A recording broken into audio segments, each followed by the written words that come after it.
यस भिडियोमा म जन्माष्टमीको साङ्गोपाङ्ग विवरण प्रस्तुत गर्दैछु। कोरोना महामारीको यो प्रकोपमा घरभित्रै बसेर तपाईले बिना ब्राह्मणको सहयोग लिई भगवान श्रीकृष्णको पूजा अर्चना कसरी गर्न सक्नुहुन्छ त्यसको चर्चा पनि मैले यहाँ समावेश गरेको छु। उदयकालमा सप्तमी तिथि 27 गते मङ्गलबार छ अनि उदयकालमा अष्टमी तिथि र बुधबारको संयोग छ 28 गते। यस्तो परिस्थितिमा कृष्ण जन्माष्टमी 27 गते नै किन मनाउने त्यसका बारेमा पनि यो भिडियोमा मैले चर्चा गरेको छु। यी सम्पूर्ण विषयवस्तु जान्नका लागि तपाईले भिडियोको सम्पूर्ण अंश हेर्नुपर्ने हुन्छ।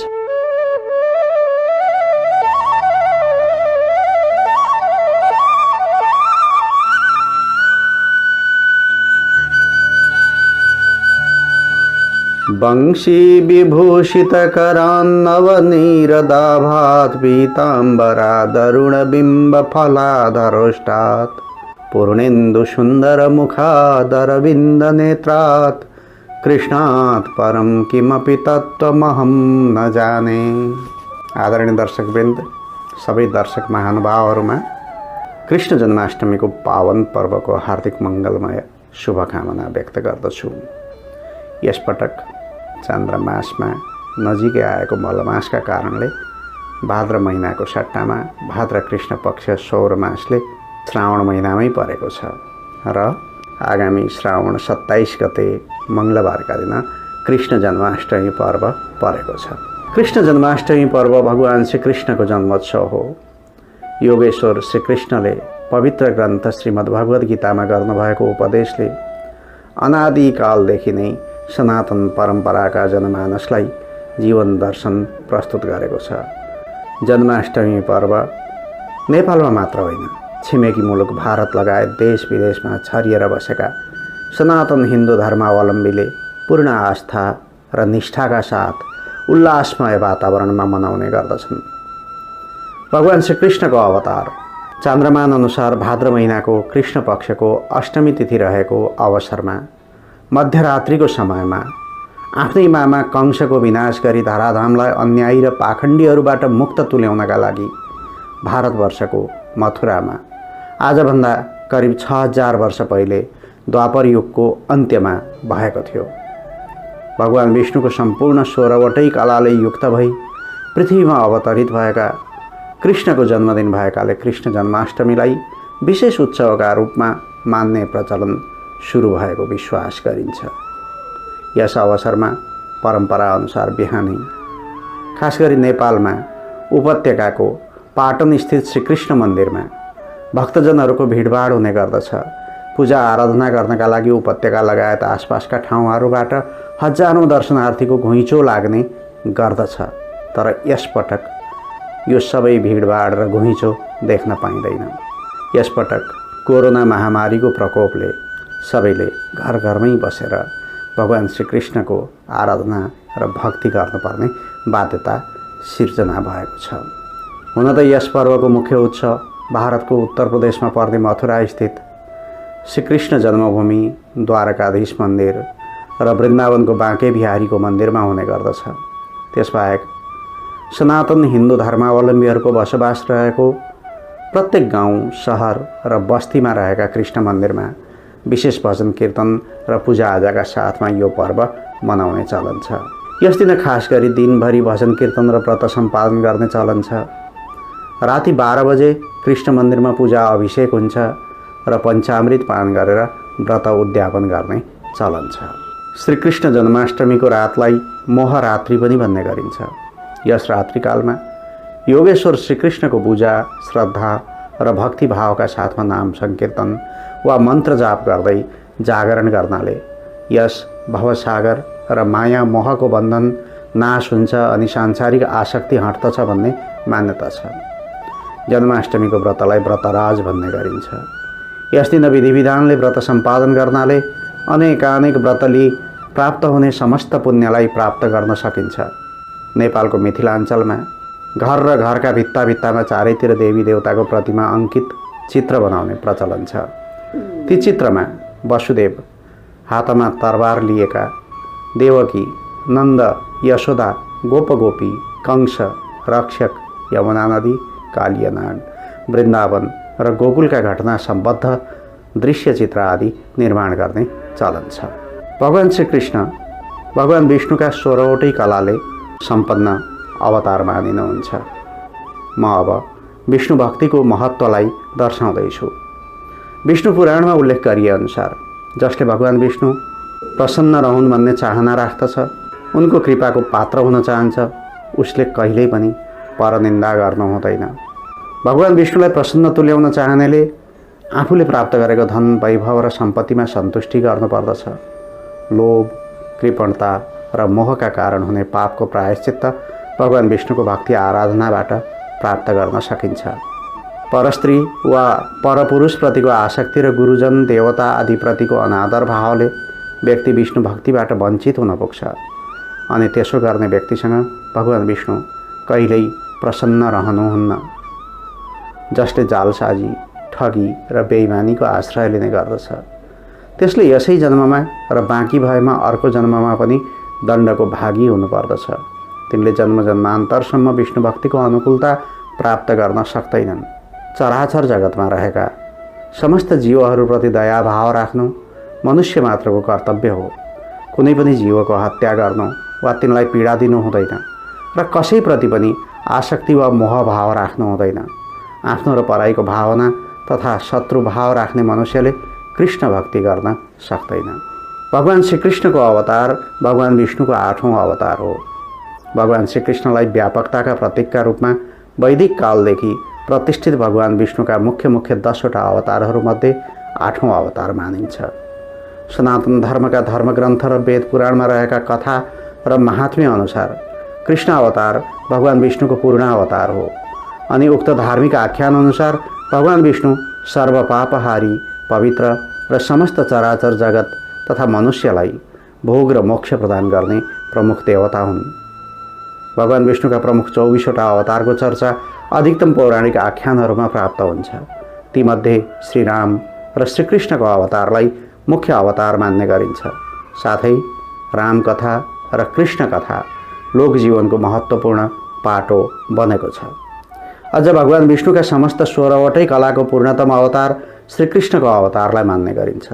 श्रीकृष्णको जन्म आततायी कंसको कारागारमा भाद्रपद कृष्ण अष्टमी बुधबारका दिन मध्यरात्रिमा रोहिणी नक्षत्रमा देवकी तथा वसुदेवको पुत्रका रूपमा भएको थियो।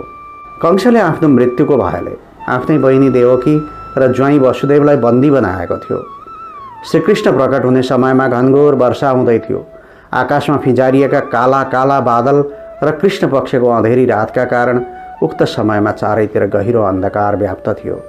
पिता वसुदेव र माता देवकीलाई राजा कंसले फलामे साङ्लोले बाँधेर कठोर यातनाका साथमा कारागारको अँध्यारो कोठामा कडा पहरेदारीमा बन्दी बनाएका बेला भगवान प्रकट हुनुभएको थियो।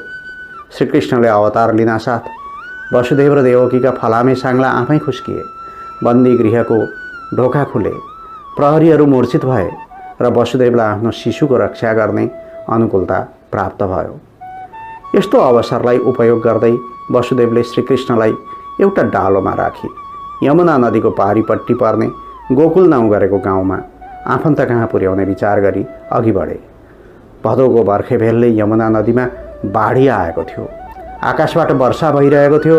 भगवान विष्णुका पूर्ण अवतार श्रीकृष्णले आफ्नो जलराशिमा प्रवेश गरेको चाल पाएर यमुना नदीले आफ्नो फैलावटलाई खुम्च्याइन् अनि उनलाई सुरक्षा गर्न स्वयं शेषनागले टोकरीमाथि आफ्ना फणा फिजाएर छाताको काम गरे।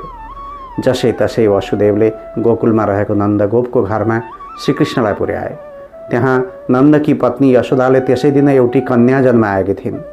जन्मकालपछि प्रसव वेदनाको छटपटीमा उनी बेहोस भएर ढलेकी थिइन्।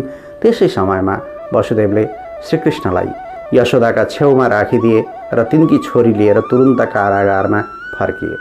उनी आउनासाथ कारागारका ढोका बन्द भए। साङ्लाले वसुदेव देवकीलाई पहिले जसरी नै आफै बाँधे। सिपाहीहरू बिउजिए कंसलाई देवकीको सन्तान भएको खबर पुर्याए। यसअघि वसुदेव देवकीका 7वटा सन्तान उत्पन्न हुँदा मारे झैँ कंस ती कन्यालाई पनि मार्न तम्स्यो। ती कन्याको खुट्टामा समातेर आकाशमा फनफनी घुमाएर उसले पृथ्वीमा बजारेर फाल्यो। तर ती कन्या आकाशमा पुगिन् र नवदुर्गा भगवतीको आकृतिमा प्रकट हुँदै आकाशवाणी गरिन्, तेरो शत्रु गोकुलमा जन्मिसकेको छ, तेरो आयु र वैभव उसैका हातबाट नाश हुनेछ। श्रीकृष्ण गोकुलमा रहेको थाहा पाएर कंसले कृष्णको हत्या गर्न अनेक प्रपञ्च गर्यो, तर ती सबै विफल भए। अन्त्यमा भगवान् श्रीकृष्णले मथुरामा उसकै दरबारको रङ्गशालामा आएर उसको इहलीला समाप्त पारिदिनु भयो र उसको अत्याचारबाट धराधामलाई मुक्त तुल्याउनु भयो। भगवानका अन्य अवतारहरूका तुलनामा पुराण र इतिहासमा भगवान् श्रीकृष्णको अत्यधिक चर्चा हुन्छ। यसरी चर्चा हुनुमा भगवान् कृष्णका अवतारका क्रममा अर्थात् यस धराधाममा भगवानले निर्वाह गर्नुभएको आफ्नो भूमिका महत्त्वपूर्ण छ। म अब ती केही तथ्यहरू वर्णन गर्दैछु।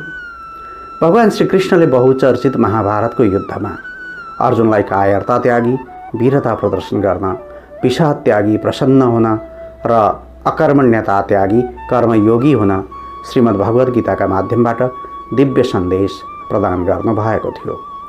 यमुना नदीको ठुलो क्षेत्रमा स्वामित्व गरी आसपासका कृषक, गोठाला र जनमानस एवं पशुधनमा विष सञ्चरण गरी वित्तण्डा मचाउने कालीय नागलाई भस्म पारी त्यसको फणामा उभिएर नृत्य गर्ने व्यक्तित्व भगवान् श्रीकृष्ण नै हुनुहुन्थ्यो।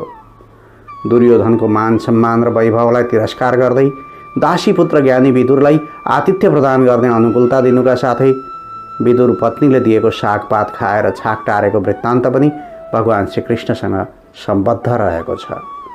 वर्षाका देवता इन्द्रको सेखी झार्न र समस्त ग्वालबाल एवं ब्रज क्षेत्रलाई बाढी र भेलको प्रकोपबाट राहत प्रदान गर्न 7 वर्षको कलिलो उमेरमा नै 7 कोषको आयत भएको गोवर्धन पर्वतलाई उचालेर छाताका रूपमा स्थापित तुल्याउने काम पनि गिरिधारी श्रीकृष्णले नै गर्नुभएको हो।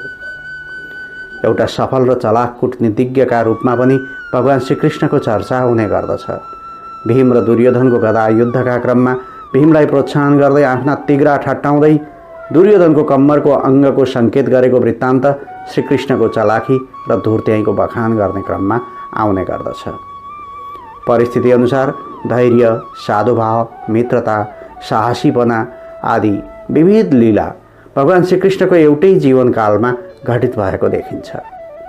जस्तै माखन चोरी गर्नु, रासलीला गर्नु, विभिन्न दैत्य र असुरहरूको बाल्यावस्थामा नै वध गर्नु, 17 पटकसम्म काल यवनबाट पराजित भए झैँ भाग्नु, शिशुपालको अभद्र व्यवहारलाई लामो समयसम्म भोग्नु आदि भगवान् श्रीकृष्णका जीवनी सम्बद्ध महत्त्वपूर्ण लीलाहरू अर्थात् घटनाहरू हुन्। महाभारत युद्धमा हतियार नउठाउने बाचा गरेका श्रीकृष्णले अर्जुनको सारथी बनेर पाण्डवहरूलाई महाभारतको सङ्ग्राममा विजयी तुल्याउनु भयो। मित्र धर्मको निर्वाह गर्दै दिनहीन विपन्न ब्राह्मण सुदामाको थोत्रो पोकामा राखेका चिउराका कनिकालाई मिठो मानी मानी खाएको र प्रतिफलमा सुख समृद्धि, वैभव र राज्यलक्ष्मी प्रदान गरेको प्रसङ्ग पनि श्रीकृष्णसँग नै जोडिएको छ। अब कृष्णाष्टमीका बारेमा विभिन्न पुराण र धर्मग्रन्थमा गरिएको निर्णयका बारेमा पनि म चर्चा गर्दैछु। यसै पटकको कृष्णाष्टमीलाई विचार गरौँ।